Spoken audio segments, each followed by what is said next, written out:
Hola a todos, bienvenidos a nuestro Facebook Live del día jueves. Estamos como todos los jueves con The Cruz La Office, el abogado de inmigración Narciso Cruz y la mascota de la oficina, el Bacon. El día de hoy vamos a hablar de diferentes noticias de inmigración. Una de ellas tiene que ver con que la Corte Suprema toma una decisión con respecto a deportados que han sido, pues que tratan de retornar a Estados Unidos. Vamos a hablar de qué pasa con ellos y vamos a hablar de 50.000 nuevas solicitudes de DACA que están esperando a ser procesadas, y también vamos a estar hablando de que hay un récord de casos de deportación pendientes aquí en Estados Unidos y la mayoría en ciertos estados de este país, y les vamos a contar cuáles son esos estados con más deportaciones pendientes.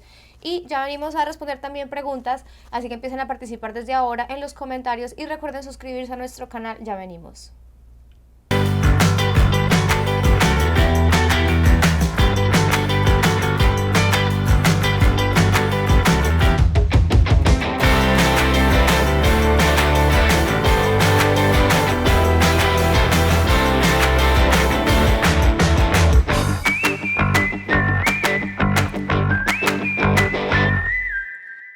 Y la Corte Suprema dice que algunos deportados que regresan a Estados Unidos pueden ser detenidos por tiempo indefinido. La decisión afecta a personas que fueron deportadas, reingresaron ilegalmente al país y ahora argumentan persecución para quedarse. La Corte Suprema de Justicia dictaminó el martes que el gobierno federal puede detener indefinidamente a algunos inmigrantes que dicen que serán perseguidos o torturados en su país de origen si son deportados. Bueno, hay que ponernos en contexto de qué estamos hablando. Estamos hablando de corte de inmigración cuando un inmigrante físicamente ya fue deportado de los Estados Unidos y quizás se presenta a las aduanas de los Estados Unidos pidiendo un asilo. Alternativamente, esto también puede suceder que una persona ya esté adentro de este país y quizás lamentablemente lo encuentra el Servicio de Inmigración, pero en su caso ya tiene una orden de deportación y ahora quiere pelear un caso tipo asilo para evitar la deportación, argumentando que si lo regresan a su país de origen va a enfrentar un maltrato, tortura, persecución y quiere un tipo de asilo. Bueno amigos, lo que le quiero decir ahorita es un protocolo que sigue con estos casos. Primero, ¿quién puede tener una orden de deportación? Obviamente es la gente que se enfrenta en frente con el juez de inmigración y el juez de inmigración quizás lo ordena deportado, o quizás pueda ser una persona que estaba presente en los Estados Unidos, tuvo corte de inmigración, pero nunca fue a su corte y lamentablemente lo ordenaron deportado por el hecho que falló de atender sus cortes de inmigración. Igual una deportación puede venir a las manos de la patrulla de aduana a través de un expedited removal, a través, como se llama y se explica en inglés, pero en español, una deportación express. Aquí en este contexto lo que les quiero decir que una persona que tenga una deportación, sea por la patrulla de aduana o sea por una corte de inmigración, puede ser afectado por este tema, especialmente si vienen a la luz del Servicio de Inmigración y ahora quieren presentar un caso tipo asilo para tratar de mantenerse aquí. Estamos hablando del caso de withholding of removal, que se llama en inglés o en español la retención contra la deportación, la expulsión de este país. Es gente que ya tiene esa orden de deportación y quiere pelear el caso tipo asilo. No estamos hablando de la gente que viene por primera vez queriendo pelear un caso de asilo. Estamos hablando de gente ya que tenga orden de deportación.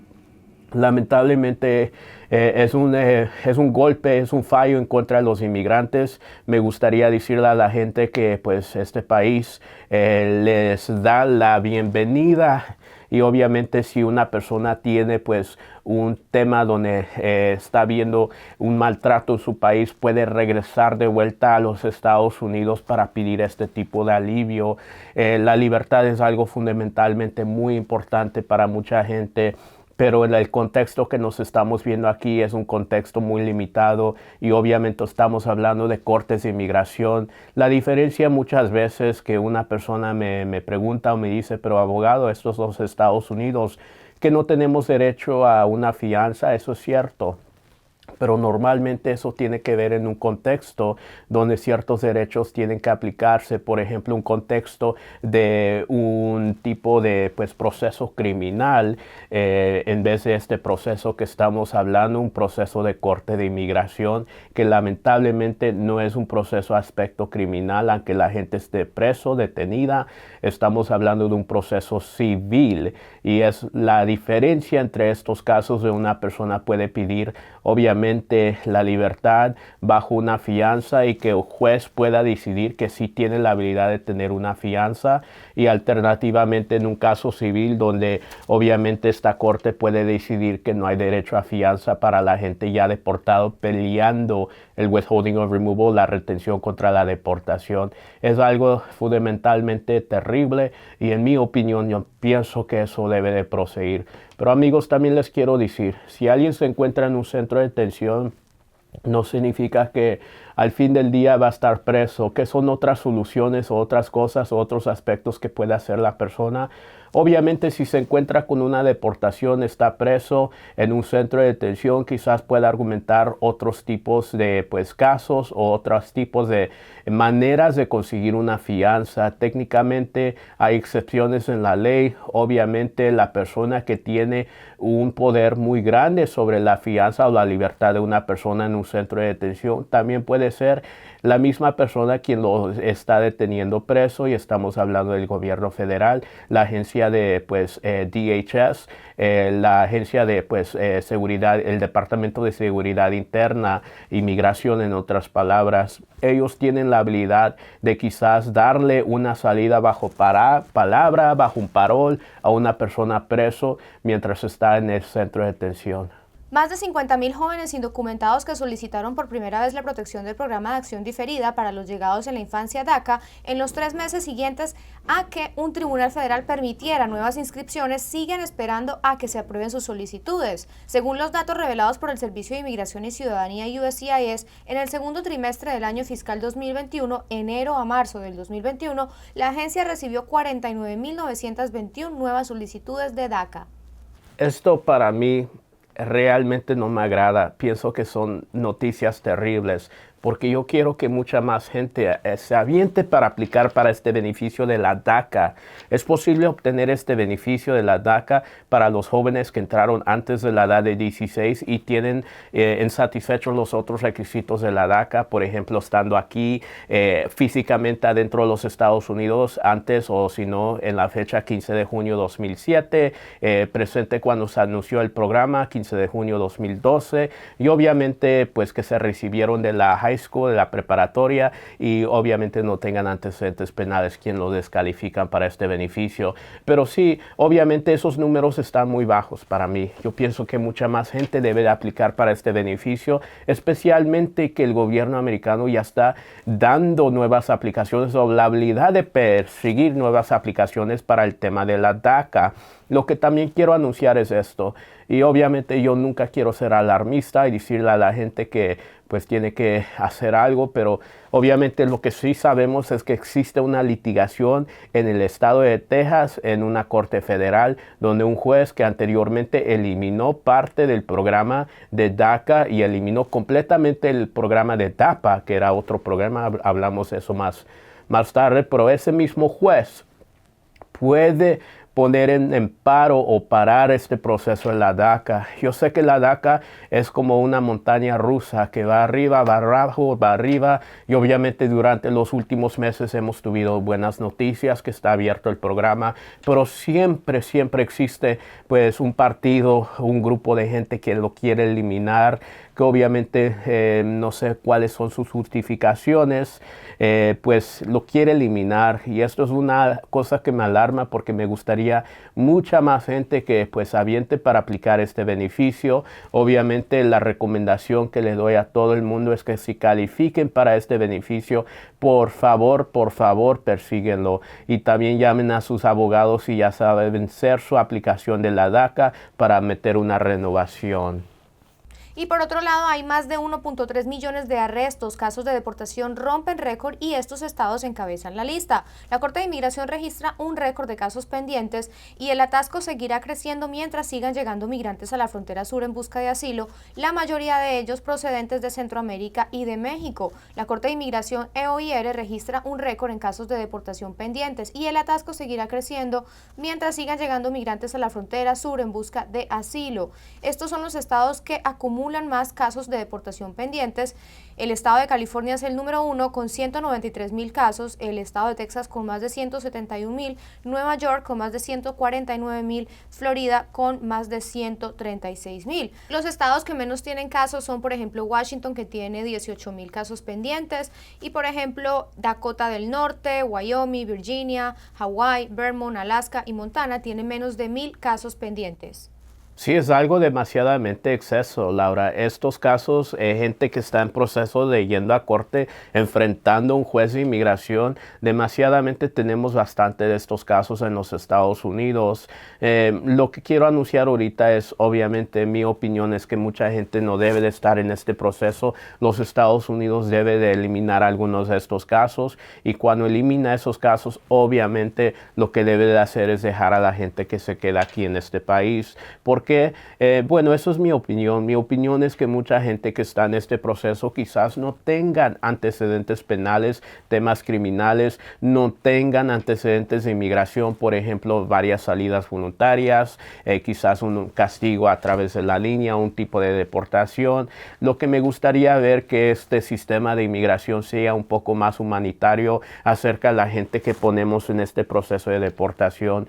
Recientemente ya sabes que se anunciaron nuevas prioridades para poner a una persona en proceso de deportación. Bajo esas nuevas prioridades, obviamente voy a hacer una suma muy breve, pero normalmente hay 3. Número 1, gente con felonías agravadas. Número 2, nuevos inmigrantes que vienen a los Estados Unidos. Estamos hablando de la gente que quizás pide por el asilo a partir del 1 de noviembre año 2020. Número 3, es gente que está afiliado a quizás pandillas o pues otros crímenes organizados, o quizás esta gente pues es peligro a la comunidad de los Estados Unidos. El resto de la gente que está en proceso de deportación ha anunciado el gobierno que va a considerar quizás eliminar esos casos donde siempre y cuando la persona califica a través de sus representantes que puedan pedir algo que se llama la discreción del fiscal para completamente tirar el caso fuera de la Corte de Inmigración,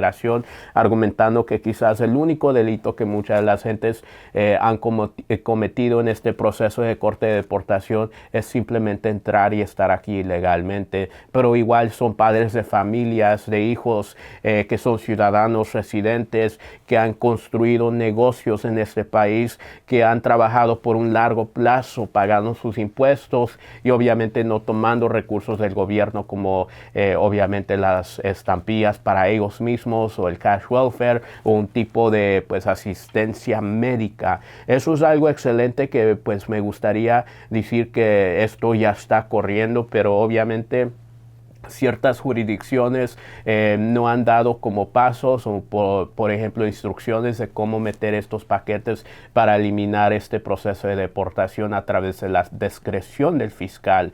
Estamos esperando que ese tema se desarrolle un poco más. Obviamente en mi oficina tengo bastante gente que puede calificar para la discreción del fiscal y estoy tratando de armar esos casos para que les dé este beneficio a la gente que está en este proceso. Pero Laura, eso es cierto, tenemos bastante gente en proceso de corte de inmigración en un sistema que realmente no los puede aguantar porque el sistema no está creado para aguantar tantos casos en cortes de inmigración. Bueno, ahorita sí vamos a entrar de lleno con las preguntas que ustedes hacen llegar a través de las redes sociales. Si no saben quiénes somos la oficina de abogados de The Cruz Law Office. Estamos ubicados en el área del sur de California, en San Diego y en San Marcos. Aquí en pantalla aparece el número de teléfono 619-717-2233 para que se comuniquen y puedan agendar una consulta en persona o por teléfono o por videollamada. Allí en ese número les dan información. Recuerde que si está fuera de Estados Unidos, debe anteponer el número 1, que es el número indicativo de Estados Unidos, para que les ingrese su llamada. Vamos con la primera pregunta de Isaac P. Y dice: gracias, abogado, por toda esta valiosa información. ¿Qué recursos podría tener para legalizarme? Ya llevo 3 años aquí en Estados Unidos y tengo pasaporte europeo. Te agradezco bastante, caballero, y pues tienes un pasaporte de Europa. Me imagino que quizás entrases legalmente a los Estados Unidos a través de la visa esta, o si no, pues otro tipo de visa. Si vienes de Europa, quizás entrases de esa manera.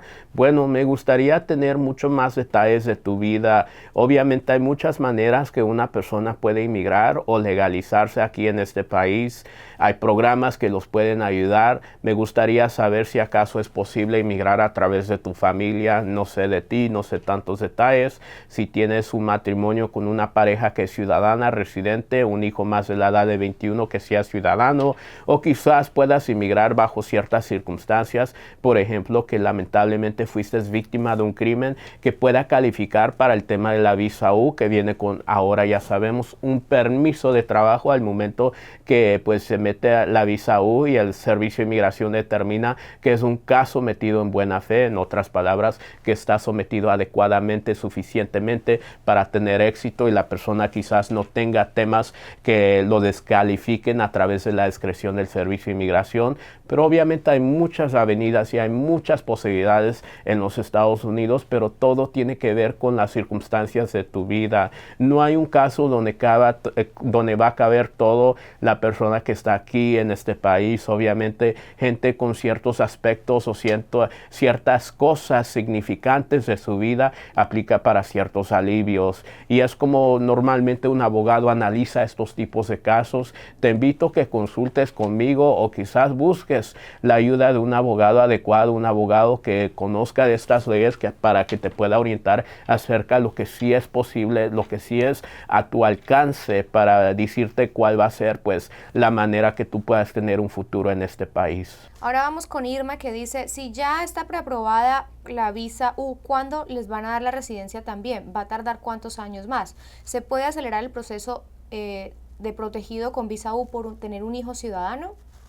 Te agradezco bastante esta pregunta. Entonces lo que entiendo es que tú tienes un caso ya pendiente de la visa U. Excelente, felicidades. Bueno, para toda la gente que no sabe de este tema, la visa U es un remedio humanitario que puede otorgarle un camino a la residencia, la Green Card, a una persona que quizás fue víctima de un crimen calificado en los Estados Unidos, ayudó a la policía a traer al delincuente, al acusado, a la justicia, nunca se negó en ayudar siempre y cuando le pidieron por su ayuda, la policía, obviamente los investigadores, y también sufrió como víctima de este crimen. Aquí, si acaso tienes esos requisitos, puede ser un camino a la residencia. A la grabación de este video, actualmente estos casos están tomando un total de 5 años para que sean aprobados. Obviamente la amiga aquí nos está diciendo que su caso ya está aprobado, y obviamente cuando una persona gana o tiene el beneficio o el premio de la visa U,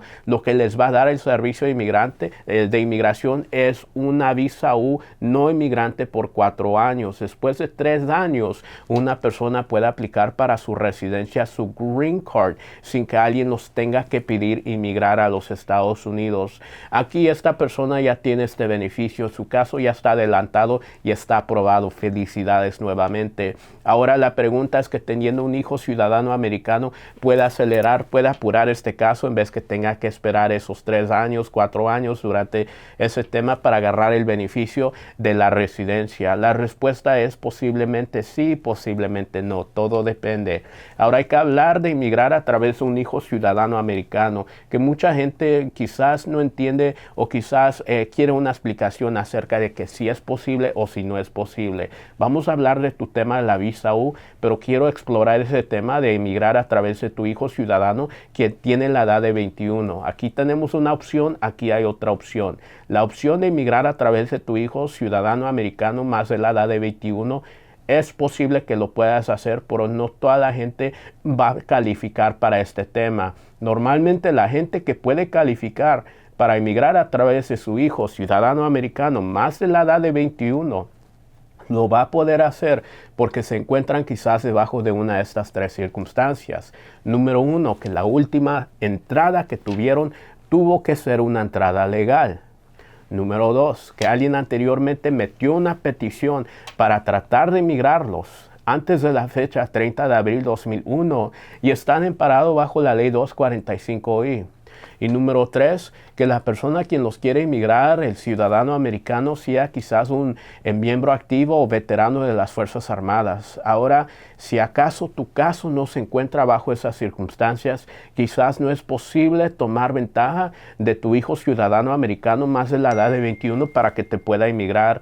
Y en estas circunstancias lo que puede suceder es que el único tipo de alivio que vas a tener a tu alcance es obviamente la visa U y sería la única manera que puedas alcanzar la residencia para pues un futuro aquí en este país. Entonces todo depende en las circunstancias donde tú cabes. Si acaso estás debajo de esas tres circunstancias que te planteé, quizás es posible que puedas inmigrar a través de tu hijo.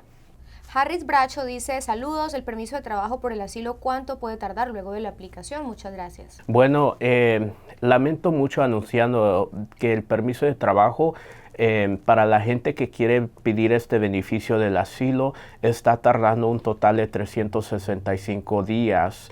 Anteriormente tardaba este permiso de trabajo 180 días desde el momento que alguien meta su aplicación de asilo, pero lamentablemente la última administración del expresidente Donald Trump cambió las guías para hacer este beneficio de pedir el permiso de trabajo mucho más largo. Ahora estamos viendo 365 días.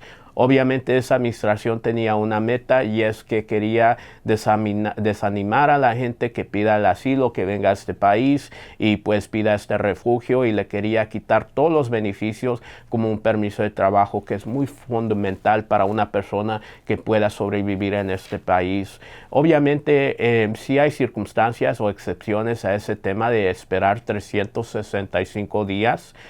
Quizás una persona puede aplicar para una organización, ser miembro de una organización, una clase de litigación para pedir este permiso de trabajo en menos tiempo, quizás 180 días. Por ejemplo, una organización que se llama CASAS es una organización que ha metido una litigación a nivel federal para, pues, obviamente pelear contra esta nueva regla que se implementó hace unos años acerca de alargar el tema del permiso de trabajo. Pero eso es lo que te puedo presentar ahorita, que está tomando un total de 365 días después que la Corte de Inmigración reciba tu aplicación para el asilo, que una persona pueda calificar para el permiso de trabajo. En mi opinión, eso no es justo. Obviamente me gustaría que una persona tenga la habilidad de tener algo como un permiso de trabajo. No sé ninguna otra razón o justificación para negarles este beneficio.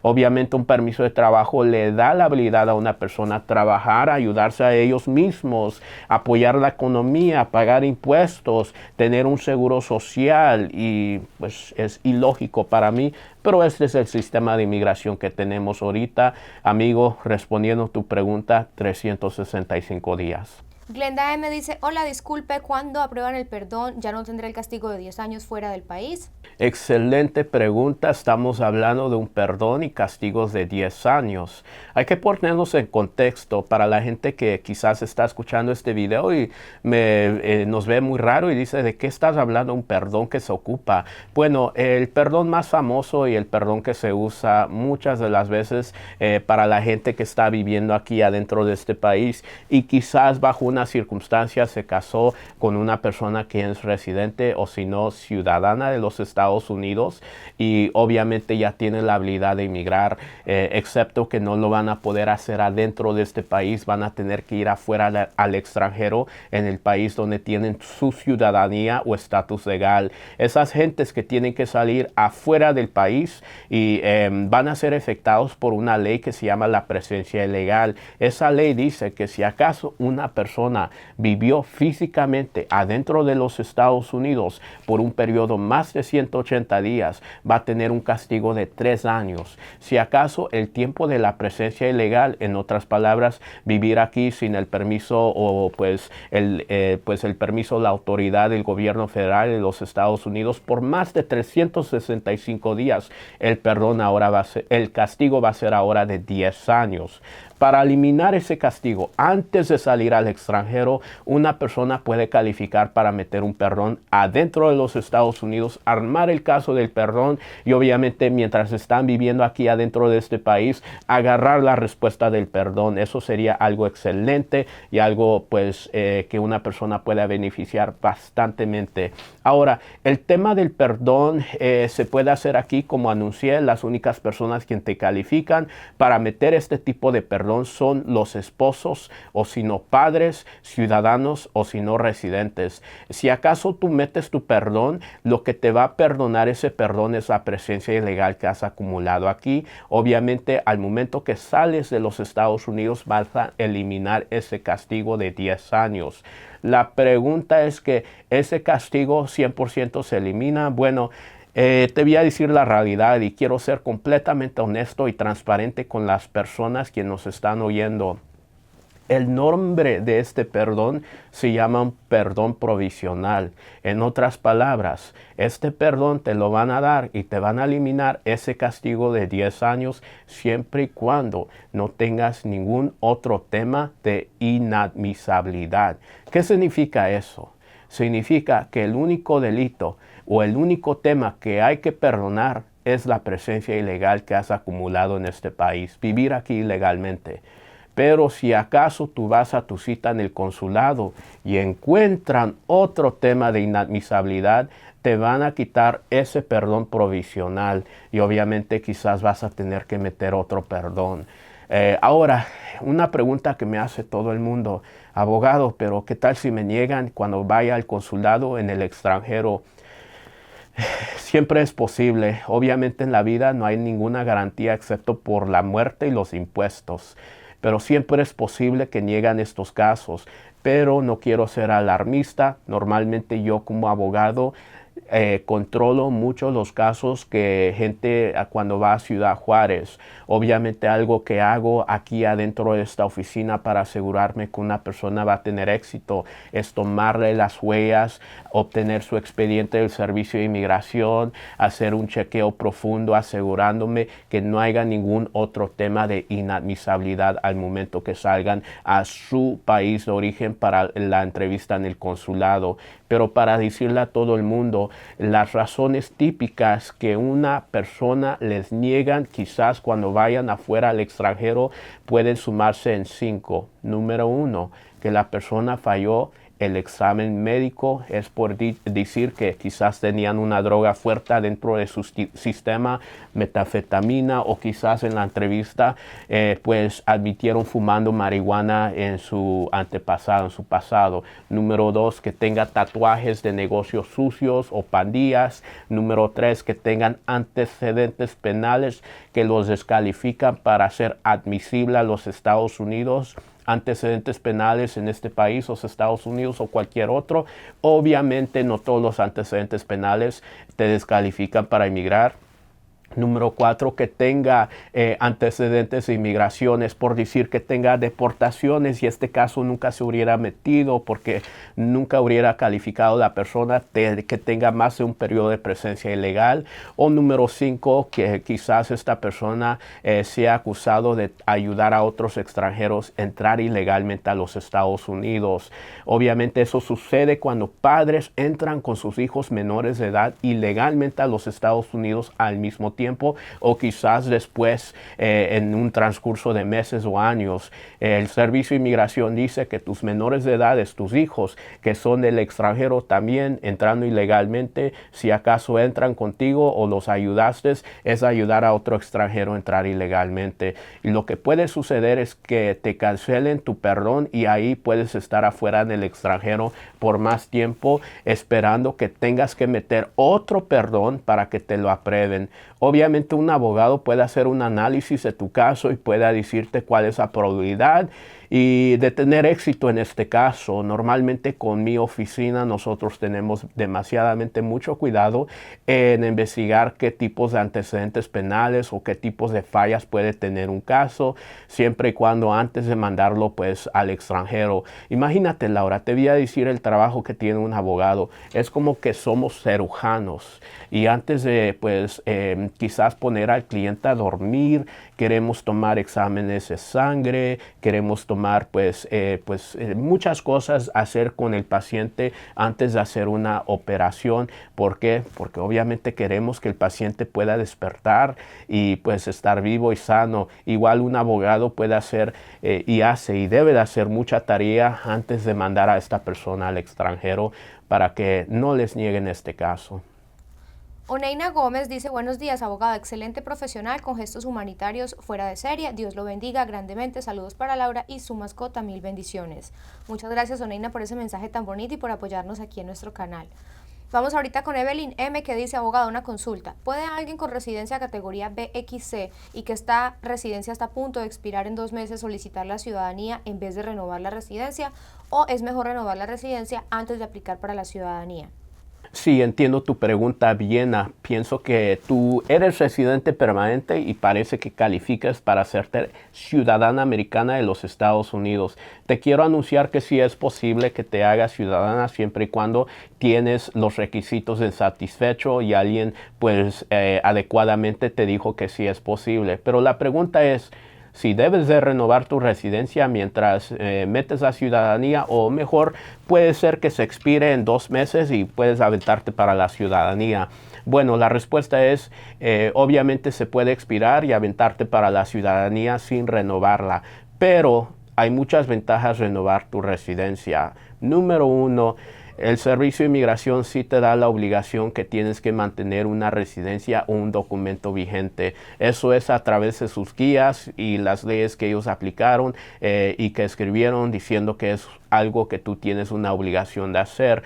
Número 2, también sería muy conveniente, especialmente si sucede una emergencia y tienes que quizás ir al extranjero y quizás pues ver de un asunto. No vas a poder viajar si no tienes un documento vigente como tu residencia, tu green card. Obviamente también sería beneficioso si el trabajo te está pidiendo por la renovación de tu residencia o por un comprobante que está corriendo la renovación. Igual con el departamento de vehículos y motores, obviamente una persona que quiere la licencia para conducir tiene que tener como quizás una identificación del gobierno federal que está vigente como la residencia, la green card, para que te puedan dar ese derecho.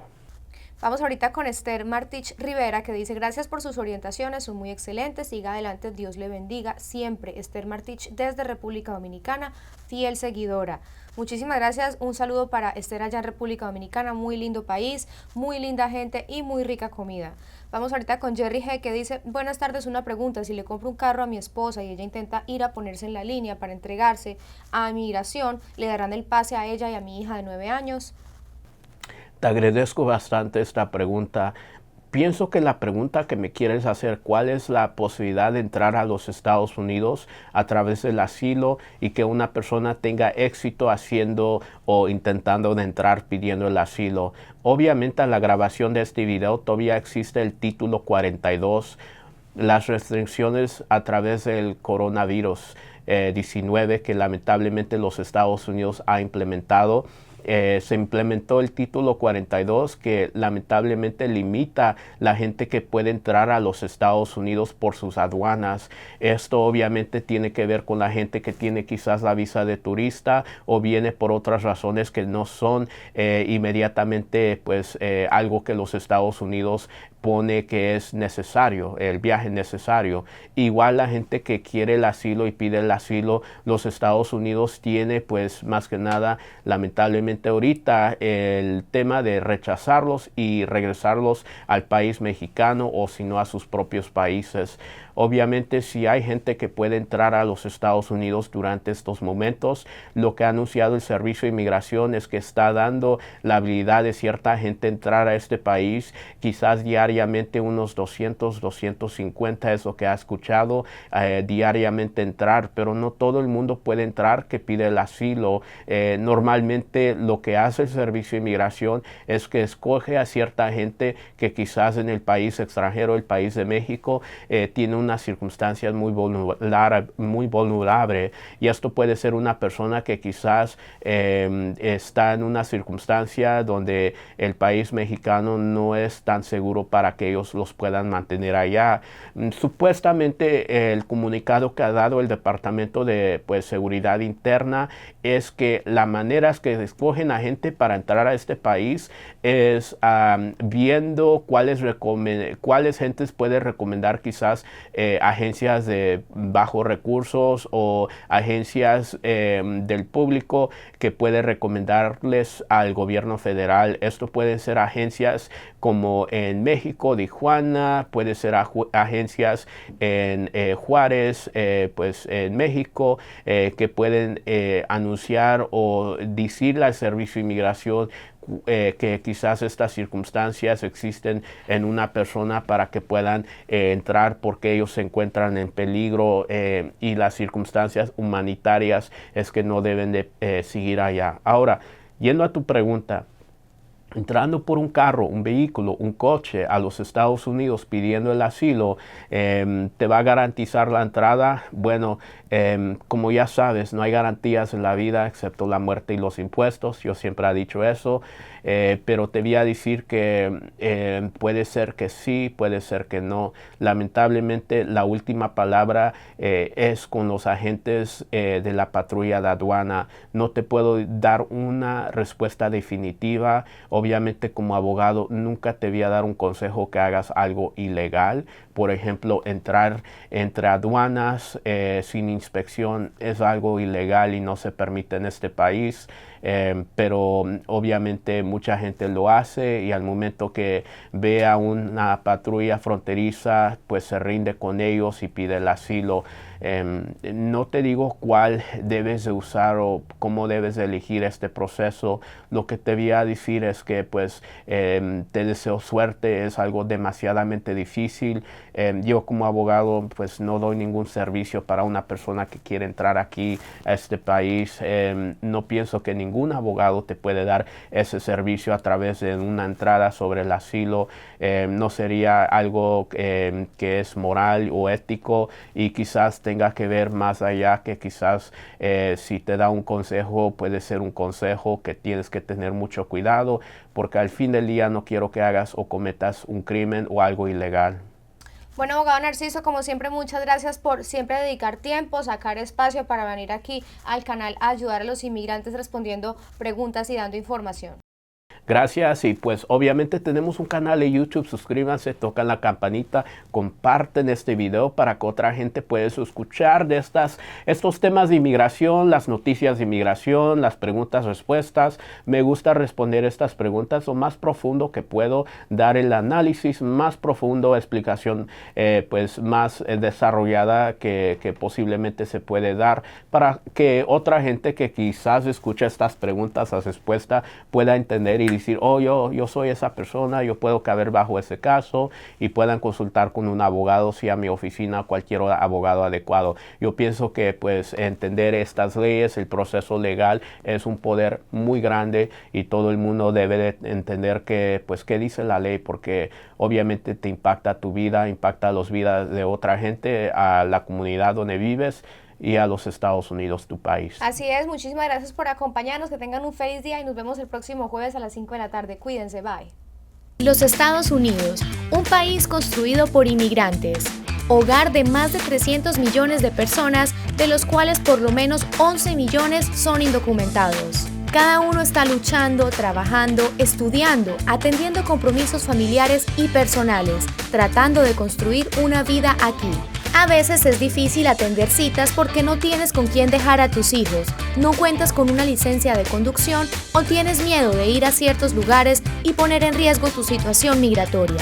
Pensando en todo eso y para hacerte la vida más fácil, The Cruz Law Office te ofrece la posibilidad de tener una consulta desde cualquier lugar a través de nuestro servicio de asesoría legal por videollamada. Hola, yo soy Narciso, el abogado de temas de inmigración. Como si estuvieras sentado en nuestra oficina y sin moverte de tu casa, podrás interactuar directamente con el abogado Narciso Cruz y obtener su ayuda legal. Que las excusas no se conviertan en un obstáculo para alcanzar tus sueños. Hacer una cita con el abogado Narciso Cruz y tener una asesoría personalizada nunca había sido más fácil.